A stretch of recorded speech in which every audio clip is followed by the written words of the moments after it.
Sharq Turkistonda 20 yillik tish doktori Seyit Hoji Qosim 2017-yili Qurban hayit kechisi öydün Xitoy soqchilari tarafidan tutib ketilgandan buyon iz deraksiz g'oyib bo'lgan. Qashqar shaharlik 2-chi doktorxonaning tish bo'limi mutaxassisi doktor Seyit Hoji xalqqa qilgan xizmatlari sababli tutilgan. 47 yoshlik Seyit Hojining tutib ketilishiga qo'lga keltirgan natija va kun sayin eshiyotgan obro'yining sabab bo'lganligi faraz qilinmoqda.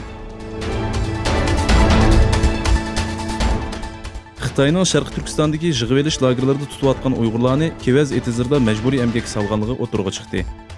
Washingtonga joylashgan Xitoy fuqarolar kuch tashkiloti Sharq Turkistonda majburiy emgak selinayotgan mahbuslar temiliq yig'in o'tkazib, Xitoyning Sharq Turkistonda yurgizayotgan majburiy emgak serish siyosati haqida bir doklad e'lon qildi. Mazkur tashkilotning muavin boshlig'i Lian Chauhan Xitoyning Sharq Turkistondagi bostirish siyosatlari haqida to'xtalib, Xitoy Sharq Turkistondagi o'qituvchilarni jazolash uchun nurg'unlagan emgak lagerlarini qurdi. Bu sababdan yerlik va xalqarалық to'qimachilik sohasida cho'ng rol o'ynayotgan Xinjiangda ishlab chiqarilgan paxta Xitoydagi umumiy paxta ishlab chiqarish miqdorining 84%ni tashkil qiladigan holga keldi. Ishlab chiqarishdagi bu eshish Sharq Turkistonda minglagan kishining uzun va nachar sharoitlarda majburiy emgakka selinishi bilan bevosita munosabatli dedi. Amerika prezidenti Donald Trump Xitoyning Amerikadan zo'r miqdorda pul topganligi va o'g'irlaganligini ta'kidlab, bu sababdan Xitoydagi cho'ng Amerika shirkatlarimizga shirkatlarini o'ylariga, ya'ni Amerikaga yo'tkash va Amerikada ishlab chiqarish qatorliqlarni o'z ichiga olgan holda tezdan Xitoyning o'rniga boshqa bir yer izlashini aytdik dedi. Trump Xitoyning 75 milliard dollar qiymatidagi Amerika tovarlariga qarata tamojna bejini 5%dan 10%ga o'stirishni planlaganligini aytib, Twitter hisobida Xitoy haqida to'xtaldi. U Amerikaning Xitoyga ehtiyoji yo'qligini, hatto Xitoy bo'lmasa texmi yaxshi bo'lganligini bildirdi. Hong Kongda Xitoyga qaytarish qonun loyihasiga qarshi namoyishlar davomlashmoqda. Minglagan namoyishchilar qo'llarini tutishgan holda odam zanjiri shakllantirib, hukumatga noroziligini bildirdi.